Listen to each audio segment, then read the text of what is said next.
Hi, welcome. Here we are in January, starting a new year. I'm still here with you, guiding you spiritually. Today's topic is the negative cycle of judgment. First, a special hello to my listeners in Waikato, New Zealand. Thank you for supporting the show, being here week after week. It means a lot to me.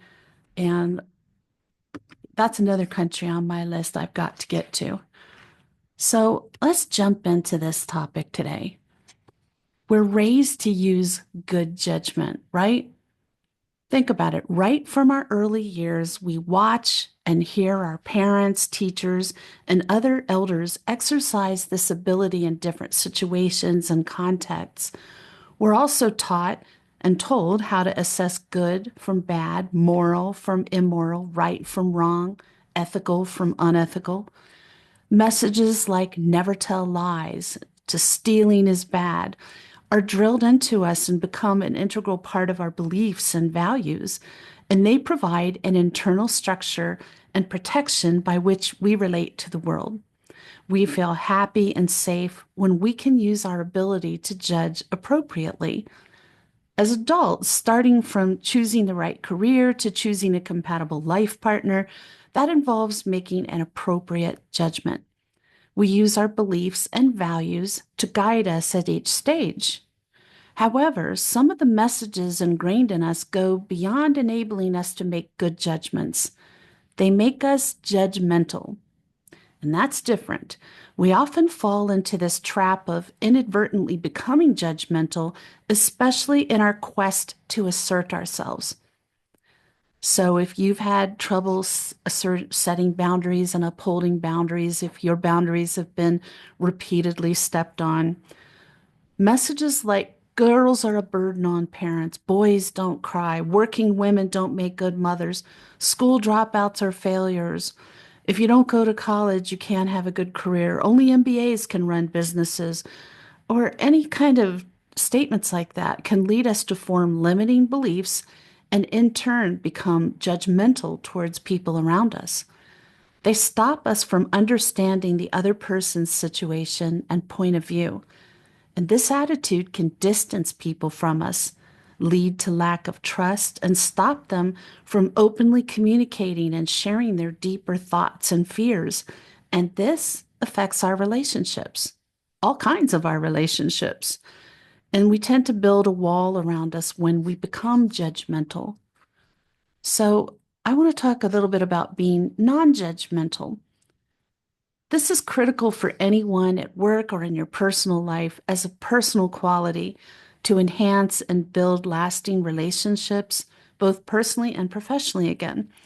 In any helping profession, which covers the entire service industry, being open to all and not being judgmental is mandatory and prerequisite. It is extremely important in the professions of counseling, spirituality, healing, for instance. While managing people, organizations often become judgmental towards employees, and therefore they fail to get the best out of their team members. They lose talent because of stereotyping individuals or labeling them, which is a form of judgment. At the level of society, politics often alienates people of one side from others precisely due to judgmental positioning. We're experiencing that right now in our country and around the world. Judging others harms your mental health by fostering negative emotions and perpetuating a mindset of comparison. It detracts from your own well being and peace of mind.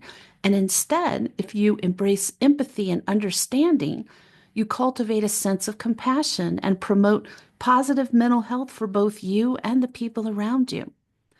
Judging others can easily slide into just another judgment about yourself. Judging others is a very common human behavior. It happens to be a pet peeve of mine. I'm not going to say I'm perfect about this, but I do monitor myself and catch myself if I start to slide into that. Most people engage in it to some extent. It refers to the act of forming opinions or evaluations about people based on their behavior, actions, appearance, or other observable characteristics. It also involves making subjective assessments without fully understanding that other person's thoughts, feelings, motivations, or the context of their actions. We don't know what they're going through. We don't know what they just came from or experienced. So let's talk about how being judgmental affects the person who is being judgmental. Later, I am going to also talk about how it affects the person being judged, but I suspect all of you have a pretty darn good idea about that because you've experienced it. It doesn't feel good. The impacts and consequences of judgment can vary. It's a harmful behavior that not only affects, again, the person being judged, but takes a toll on the mental health of the one passing judgment. I'm repeating this because it bears repeating. During the years of my career in the field of mental health, I witnessed the pervasive impact of judgment on individuals' well being, and the repercussions are more far reaching than you might know. But before we talk about how it impacts, let's understand why people judge. The act of judging others often stems from unresolved internal conflicts and a lack of compassionate empathy. It serves as a mirror reflecting their own insecurities, their fears, and unresolved issues, and that's resulted in a deep inferiority complex and self comparison. So, the more a person is judgmental, the more they are down on themselves, the poorer their self esteem is. I've worked with clients who, due to their personal struggles, projected their frustration onto others in the form of judgment. And this results in a cycle of negative thoughts and behaviors. It creates a toxic and hostile social environment, which leads to a chronic sense of unworthiness and self doubt. This eventually will manifest as symptoms of depression and anxiety in many people. These people struggle to develop healthy relationships, and they often question their own value due to the constant barrage of negative judgments. Judgment also has significant implications on self esteem. Severe judgment and bullying during a person's formative years are most damaging. These experiences leave scars, contributing to a distorted self image and a pervasive fear of being scrutinized. It's known that judgment often interferes with authentic self expression. People who feel judged often find it difficult to share their thoughts, feelings, or experiences openly. They'll shut down to the judgmental people around them. In relationships, judgment erodes trust and intimacy, two of the most important aspects of a wonderful relationship of any kind. The relationship becomes strained due to constant judgment and criticism. The impact is palpable, leading to communication breakdowns, increased conflicts, and a diminished sense of connection. I know in my early marriage, I got married very young at 19 to a sociopath, and of course, I did not know he was. And it was 10 years of judgment, criticism, and abuse. And I pretty much stopped talking to him unless I absolutely had to, because all that would happen is I'd be attacked verbally, criticized, judged, and I just was so beaten down by that that I didn't want to talk to him anymore.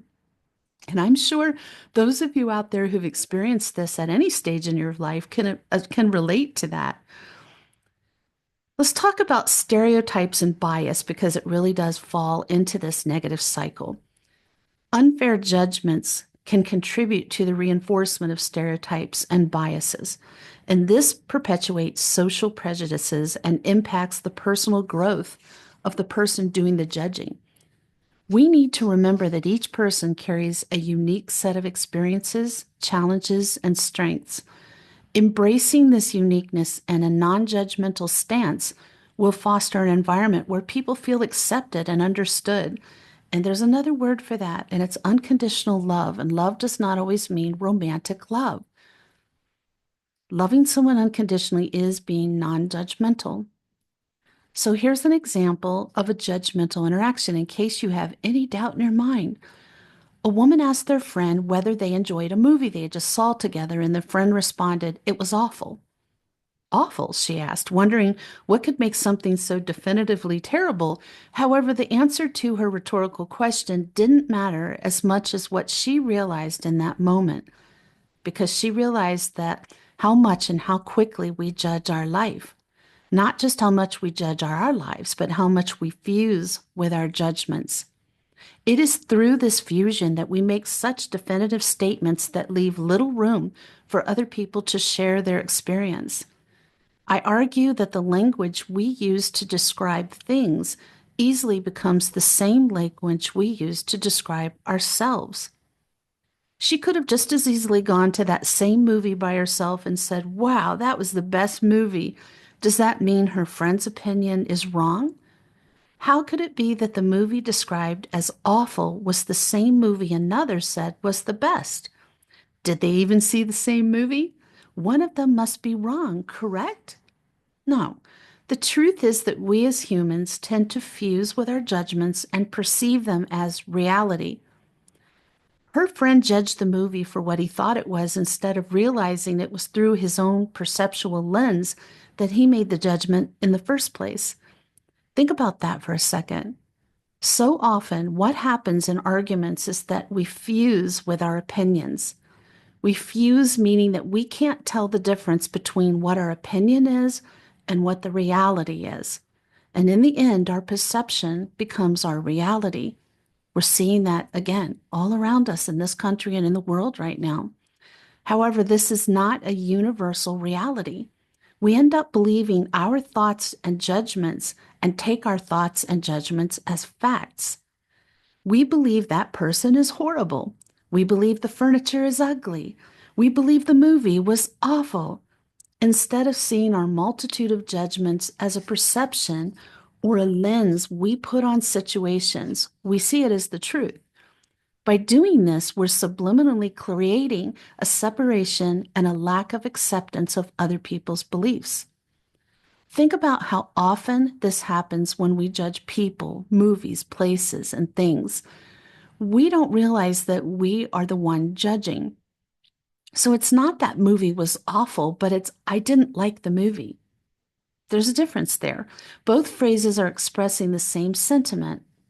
Both are sort of expressing one's distaste for the movie, but one of them leaves room for other people to express their opinion and to still be correct in their own perception.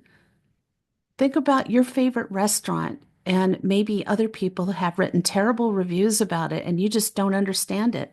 That's their perception, and you have your perception. And that's okay. We all are going to see things differently.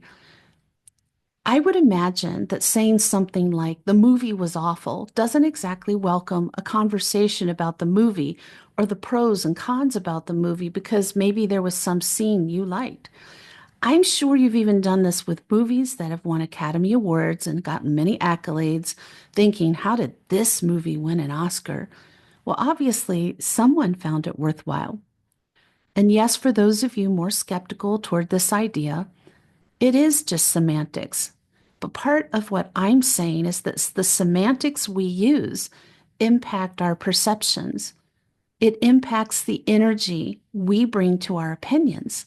It impacts how people respond to our perceptions. We don't want to shut people down. We don't want to appear to be stubborn, closed-minded, opinionated.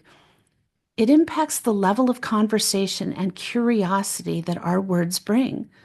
And ultimately, it impacts the judgments we make about ourselves. So, this post is also about how the language we use to describe people, places, and things can also impact the language we use when we talk about ourselves. So, again, we often make blanket statements that imply some sort of universal truth, movies or whatever. Notice how the language you use to describe furniture, again, it's ugly, or people, he's annoying. That same language we use to describe other people, objects, movies outside of us is often the same harsh and unforgiving language we use to judge ourselves. I hate myself. Why am I such an idiot? And if you're thinking things like that, a good place to start is to catch yourself doing it and immediately turn that around. I love myself. I forgive myself for not knowing everything all the time. As is said in acceptance and commitment therapy, humans can evaluate just about anything in innumerable ways, and yet they fail to see this process as arbitrary and not a property of nature, such as like a rose is a rose, whether you call it stupid, beautiful, ugly, precious, dumb. We don't see things for what they are, we see things through the lens of our mind.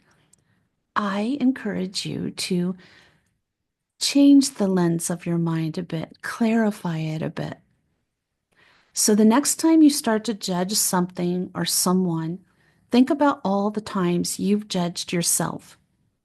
Give the same mercy for others you would want for yourself. You're just one perspective, as there are many perspectives in the world as there are people. You need to choose your words carefully because we shroud our words with judgments that are self defeating, negative, and do not get us any closer to our goals and values. We need to recognize that we're not the only ones making judgments, nor are any of these judgments facts. Judgments are simply our way of seeing the world, which is just one perspective. So let's talk about managing judgment in this judgmental world. We do live in a judgmental world. It's a fact. Just turn on the TV, check social media, and you're going to find the views of others displayed before you like an all-you-can-eat buffet. There's opinions on politics, world events, climate change, health directives, and much, much more awaiting your consumption. Whether we care to admit it or not, we all have judgmental thoughts.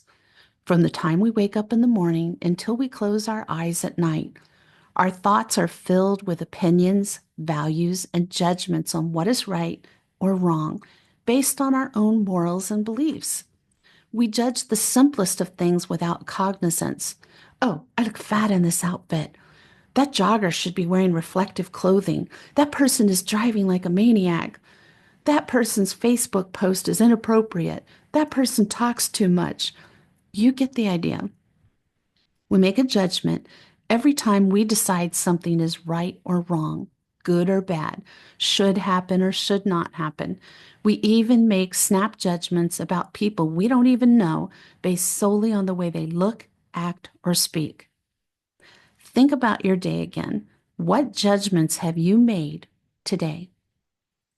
You might even be judging yourself at this very moment, wondering if you are a bad person because you have so many judgmental thoughts. Don't worry, you're probably not.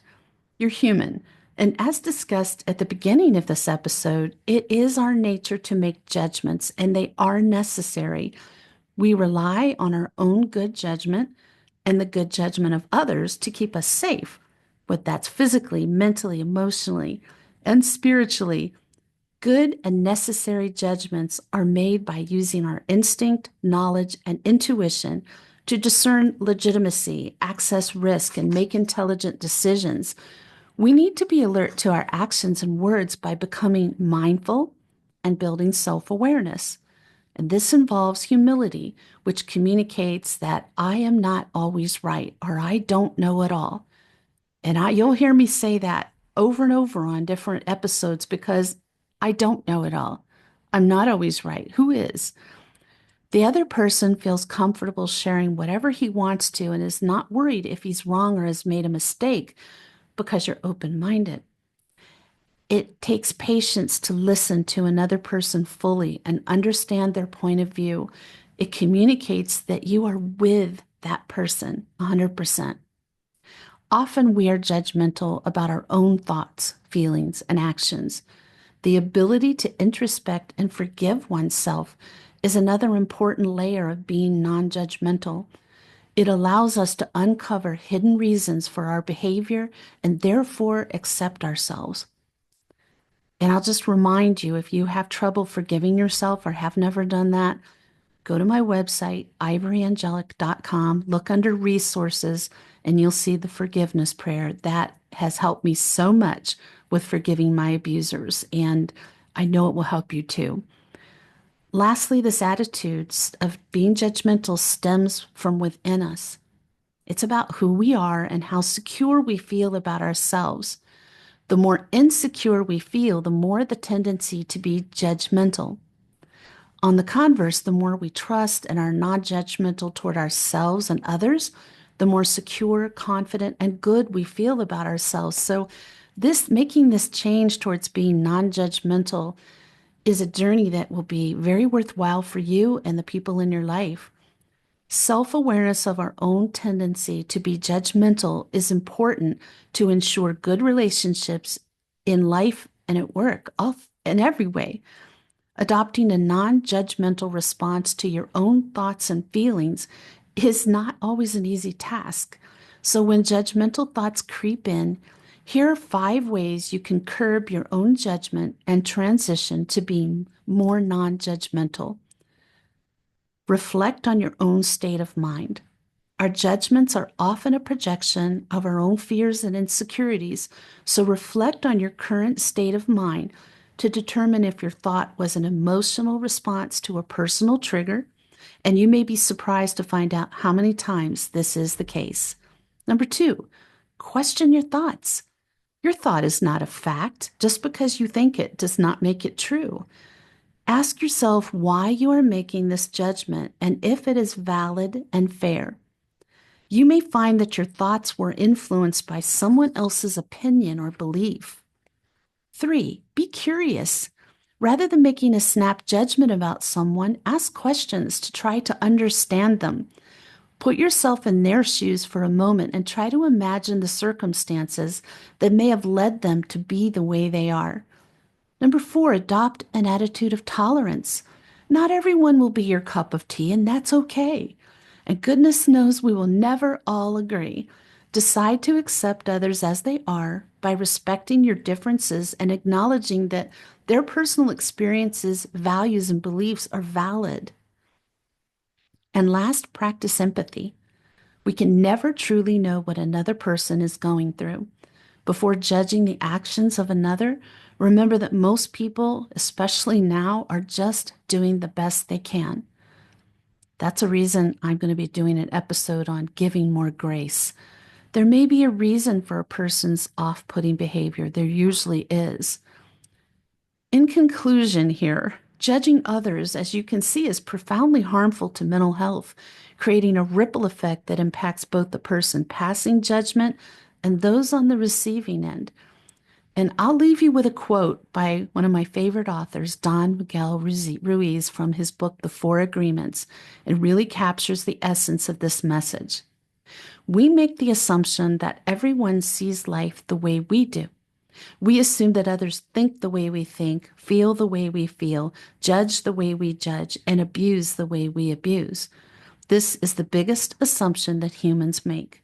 And this is why we have a fear of being ourselves around others, because we think everyone else will judge us, victimize us, abuse us, and blame us as we do ourselves. So even before others have a chance to reject us, we have already rejected ourselves. That is the way the human mind works.